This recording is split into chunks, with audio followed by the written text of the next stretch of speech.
All right, chicos. So here I wanted to kind of talk about the value in learning these perfect tenses. And I'm just going to stick with just one comparison, and that's going to be with the preterite. So in the preterite, is really useful to say, what things have been done in the past. But we also know it's all sorts of filled with crazy irregular conjugations. And so let's talk about a few of those verbs. Now, let's say, for example, we've got hacer. Now, hacer, let's conjugate that in the preterite. We've got hice, hiciste, and we've got hizo, and hiciste, hicimos, and hicisteis, and hicieron. That looks weird to me. All right. So we've got these 6 forms for hacer. So we have to know 6 unique forms for one conjugation. All right. Now let's compare that to the pretérito perfecto. So pretérito perfecto, to conjugate hacer, you have to know he hecho, has hecho, ha hecho, hemos hecho, habéis hecho, han hecho. So looks like there's a little bit more to it than just with these 6. Maybe that's how you see it. But here, I'll put it in red for these. But these conjugations are for hacer in the pretérito perfecto. Now, they more or less give off the same meaning, right? We've got I did, you did, someone did, we did, right? I've done, you've done, someone's done, we've done. So let's put it in longer sentence. I did the homework, I've done the homework. That seems like a pretty good substitute, doesn't it? Hice la tarea, he hecho la tarea. I did it, I've done it. Either way, they're done with. It's in the past. Okay, so, right now, it looks like it's about a balance, a little bit more memorizing right here, a little bit crazier conjugating right here, but maybe a balance. But as we move on with this, if I am, I'm not sure how to edit these things. All right, so I'll go down here. Now let's do another conjugation, decir. So decir, let's get you into blue as well. So decir, we want to conjugate that in the preterite. We've got dije, dijiste, dijo, dijimos, dijisteis, and dijeron. Remember, that one doesn't have that extra I there. Let's go ahead and let's do another one. Let's go with poner. Poner, pose, pusiste, puso, pusimos, pusisteis, pusieron. So we've got some more forms of those. Let's go with let's even do an irregular one. Escribir, escribí, escribiste, escribió, escribimos. I don't know why I can't type. Escribiste, escribieron. Okay, so I've got 4 verbs: hacer, decir, poner, escribir. And over here, I've got 1 so far, but I'm going to add another one. I'm going to add those same ones we just did. Decir, I'm going to he dicho, has dicho, ha dicho, hemos dicho, habéis dicho, han dicho. Let's go with poner. He puesto, has puesto, ha puesto, hemos puesto, habéis puesto, and han puesto. Okay. And last one. Go. This is an irregular participle again. Actually, all 4 of these end up being irregular participles. I didn't mean for that to happen, but whatever, either way. He escrito, has escrito, ha escrito, hemos escrito, habéis escrito, culpa, y han escrito. Okay.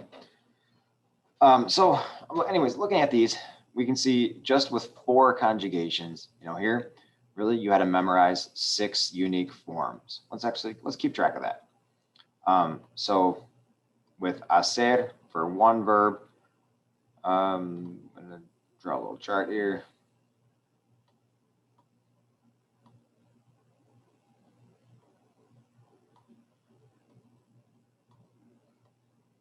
Okay, so for 1 verb, we're going to use hacer. In order to say I did, you did, she did, we did, you all did, they did, 6 forms for hacer. Right? 6 forms to know how to say. That's not what I want to do. A ver.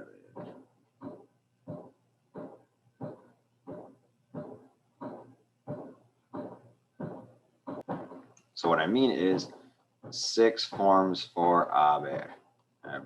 Okay. In order to know how to say all those different things, or haber, I mean hacer. To say I did, you did, I need to know 6 unique forms, 6 things I have to memorize. Now over here, in order to say the same thing, essentially the same thing, right? Because I did and I have done, essentially the same thing, I have to memorize 7 things. I have to know has, hemos, habéis, and han. There are 6 conjugations. And then I also have to know hecho. There's 7 things I have to memorize here. All right, let's move on to our next verb. Now we've got decir. Now decir,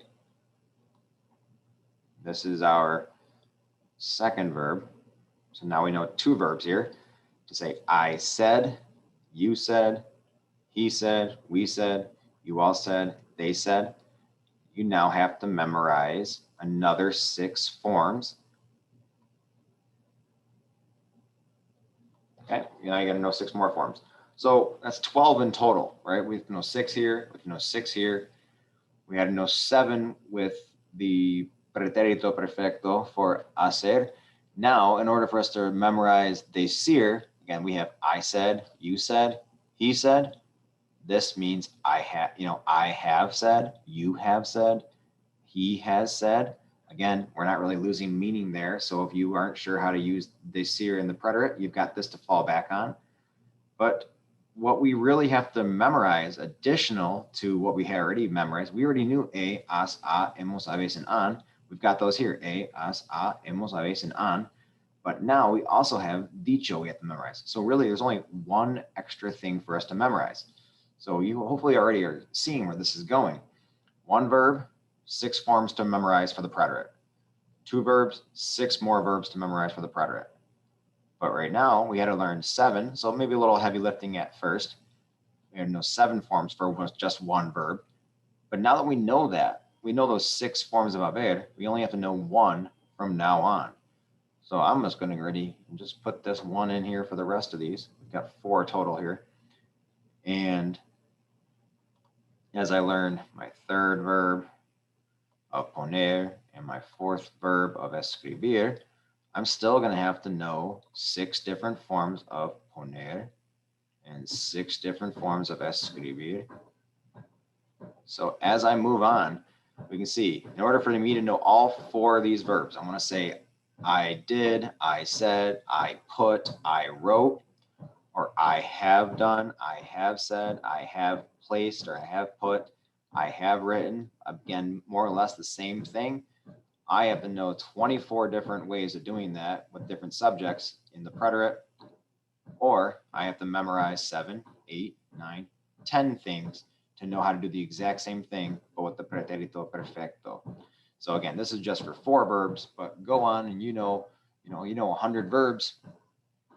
That's 600 different forms of the preterite, but 100 verbs over here, it's the 100 participles you have to know plus the 6 forms of haber. So in 100 verbs, you have to know 600 different conjugations, 600 different verb forms for 100 verbs. with the pretérito. Again, worth it, important, good to know. But look at the difference in effort.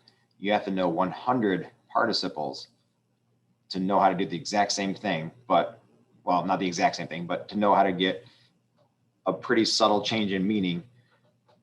Takes the effort that is involved in that is knowing 100 participles, 6 forms of haber total. So you have to memorize 106 different things to know how to conjugate 100 verbs in the pretérito perfecto, where with the pretérito, you'd have to know 600 unique verb forms. So, and this is just one example. We can do the same thing when we get into, say, the future perfect. It's another possible change where we can compare and say, let's say it was hacer in the future, haré, harás, hará, haremos, haréis, harán. That's the future. I will do. Now, if I were to, it's a little bit different.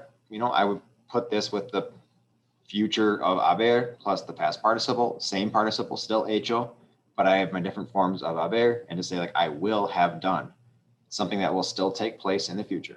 Now, again, not as easy of a comparison, but still a lot of bang for your buck because you already know those participles. So if you had 100 verbs that you knew how to conjugate in the pretérito perfecto, the only extra that you have to memorize going into different tenses is the form of haber. The participles will stay the same. So, if you're going to compare the whatever conjugations you're learning, this is,